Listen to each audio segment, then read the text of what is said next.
Sindh online school class 6 मज़मून science बाब 12 सबक 9 मस्नूई सयारा भाङो ॿियो आर्टिफिशियल सैटेलाइट्स पार्ट 2। ॾोहटनि ऐं ॾोहटनि खे सिंध ऑनलाइन स्कूल में भली का। मां आहियां नाना आबिद। ॿारो हाणे असांखे इहा त ख़बर आहे त मस्नूई सयारा छा थींदा आहिनि।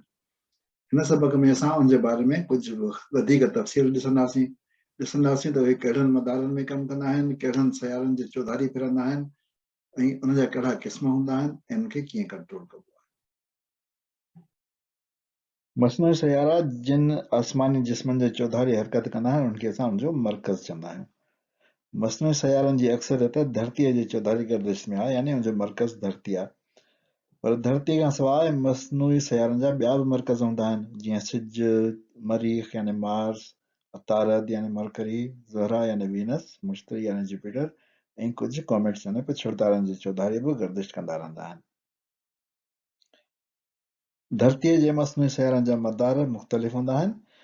हिकिड़नि खे असां हेठियां मदार चवंदा आहियूं, जेके वेझो हूंदा आहिनि धरतीअ जे। उन खां पोइ मीडियम अर्थ ऑर्बिट्स या विचां मदार हूंदा आहिनि, मियो चवंदा आहिनि, उहे विच ते हूंदा आहिनि। ऐं हिकिड़ा हायर अर्थ ऑर्बिट्स यानी मथियां मदार हूंदा आहिनि। मुख़्तलिफ़ कमनि लाइ मस्नूई सयारा मुख़्तलिफ़ मदारनि में हूंदा आहिनि। उन खां अलावा हिकिड़ा जियो स्टेशनरी मदार बि हूंदा आहिनि, जंहिंखे जियो चवंदा आहिनि। उहे उन्हनि जी हिकिड़ी ख़ासि अहमियत आहे उन्हनि मदारनि जी, उहो असां अॻिते ॾिसंदासीं त छा आहिनि। हिन तस्वीर में तव्हां हिकिड़ो मस्नूई सयारो ॾिसी रहिया आहियो, जंहिंजो जियो स्टेशनरी ऑर्बिट आहे ब्राज़ील। ही ब्राज़ील जे मथां आहे। जेकॾहिं तव्हां जियो स्टेशनरी खे ॾिसंदो त जियो जो मतिलबु आहे ज़मीन यानी धरती, ऐं स्टेशनरी जो मतिलबु आहे बीठल, गैर मुतहरिक या टिकियल। सो ही मस्नूई सयारो हालांकि गर्दिश में आहे, ज़मीन जी चौधारी फिरे पियो थो, पर ब्राज़ील जे हिसाब सां हिकिड़ी जाइ ते टिकियल आहे। हर वक़्तु ब्राज़ील जे मथां आहे, यानी ज़मीन जे हिसाब सां बीठल आहे। ज़मीन तां उहो चुरंदड़ कोन थो नज़र अचे।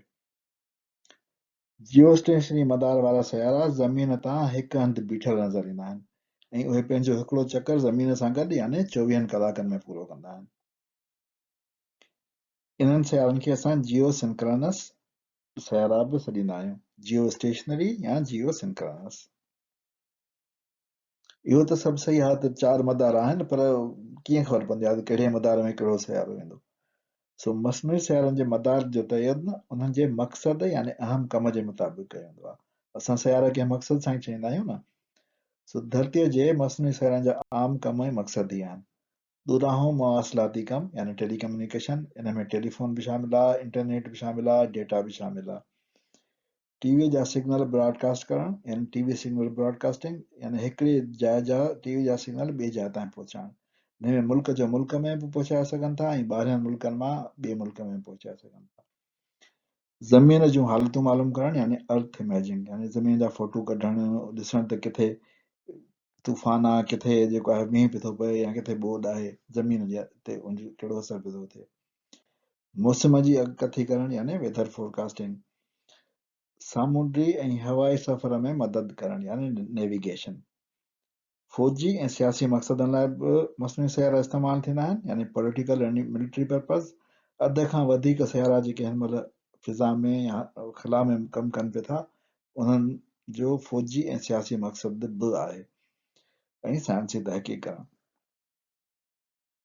ॿारो अचो त ॾिसूं त मस्नूई सयारा पाण सां कहिड़ा औज़ार खणी वेंदा आहिनि। असां ॾिठो त अहम सिरिश्तनि में एंटीना, एम्पलीफायर ऐं औज़ार ऐं आलात, कम्युनिकेशन सिस्टम वारा, रॉकेट, थ्रस्टर, हाइड्रोजन ऐं ऑक्सीजन गैस जो ज़ख़ीरो प्रोपल्शन सिस्टम लाइ, सोलर पैनल ऐं बैटरियूं पावर सिस्टम लाइ हूंदियूं आहिनि। इहे त असां पहिरें सबक में ॾिसी चुका आहियूं।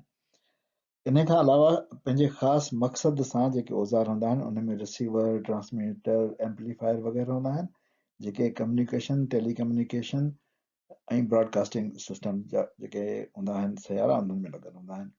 उन्हनि में एंटीनाऊं, अपलिंक ऐं डाउनलिंक सामान हूंदो आहे। जेके ज़मीन खे ॾिसंदा आहिनि सयारा, उन्हनि में कैमराऊं, दूरबीनियूं ऐं टेलीमीटर जा सिस्टम हूंदा आहिनि। टेलीमीटर यानी परे खां माप करणु। मौसम जे परख जा औज़ार लॻल हूंदा आहिनि मौसमी सयारनि में, ऐं जासूसीअ जा औज़ार ऐं हथियार लॻल हूंदा आहिनि पॉलिटिकल ऐं मिलिट्री जा जेके सयारा हूंदा आहिनि उन्हनि में। मसनूई सयारनि जो कंट्रोल ग्राउंड स्टेशन तां थींदो आहे। ग्राउंड स्टेशन ते खोड़ सातरियूं एंटीनाऊं लॻल हूंदियूं आहिनि, डिश एंटीना जेके चवंदा आहिनि, पर इहे वॾा वॾा डिश एंटीनास हूंदा आहिनि, हिनखे रिडार्स चइबो आहे। ऐं उहे कनेक्ट हूंदा आहिनि, अंदरि कंप्यूटर लॻल हूंदा आहिनि, हिन सां माण्हू उन्हनि खे कंट्रोल कंदा आहिनि सयारनि खे। ही ॿ मुख़्तलिफ़ क़िस्म जूं तव्हांखे नज़र में अचनि थी थियूं। ही गोला जेके नज़र अचनि पिया था, इहे बि असल में अहिड़ियूं एंटीना आहिनि, पर उनखे मथां उन्हनि कवर करे छॾियो आहे गोल सां। इन जो कंट्रोल सेंटर बि तव्हां ॾिसी सघो था, त नंढो वॾो मुख़्तलिफ़ साइज़ जो थी सघे थो। असां चओ त हिकिड़े स्केच ते इहो सॼो सिस्टम ॾिसूं, जीअं थोरो असांखे ज़हन में अचे त इहो कीअं पियो थो थिए। त सभिनी खां पहिरीं शुरू थींदो आहे लॉन्च सिस्टम सां। लॉन्च सिस्टम जेको आहे असां ॾिसी चुका आहियूं त उन में लॉन्च व्हीकल यानी रॉकेट हूंदो आहे, उन मथां सयारो हूंदो आहे, उन खां पोइ लॉन्च प्लेटफॉर्म हूंदो आहे, उनजो कंट्रोल सेंटर हूंदो आहे, जेके उनखे स्पेस में या ख़ला में मोकिलींदा आहिनि। असां ॾिसी चुका आहियूं त ख़ला में कीअं वेंदो आहे। उनखे कंट्रोल करण लाइ हिन सॼे सिस्टम खे, इग्निशन खे, रॉकेट खे लॉन्च कंट्रोल सेंटर हूंदो आहे, जेको ज़मीन स्टेशन सां राब्ते में हूंदो आहे। ज़मीनी स्टेशन वरी मिशन कंट्रोल सेंटर, जेको मर्कज़ी सेंटर हूंदो आहे, उन सां कंट्रोल थींदो आहे। जॾहिं असांजो मसनूई सयारो ख़ला में पहुची वियो या त मदार में पहुची वियो, त उन खां पोइ उनजो राब्तो ग्राउंड स्टेशन सां हिन कम्युनिकेशन सिस्टम जे जेके एंटीना आहिनि उन्हनि जे थ्रू थींदो आहे, उनजे मार्फत थींदो आहे। उन खां अलावा इहो जेको ज़मीन स्टेशन आहे, उहा उन खां सिग्नल वठंदी आहे ऐं उहा पंहिंजे मिशन कंट्रोल सेंटर ते मोकिलींदी आहे। मिशन कंट्रोल सेंटर उन ज़मीनी स्टेशन जे मार्फत ई सयारे खे कंट्रोल कंदो आहे। इन खां अलावा पराहूं तनसीबात हूंदियूं आहिनि, जेके सयारे सां कनेक्टेड हूंदियूं आहिनि, उन सां लाॻापियल हूंदियूं आहिनि, ऐं उहे बि पंहिंजो सिग्नल्स ऐं इंफॉर्मेशन मर्कज़ी मिशन कंट्रोल खे ॾींदियूं आहिनि। कुझु मसनूई सयारनि जो हिक खां वधीक बि ग्राउंड स्टेशन्स हूंदियूं आहिनि।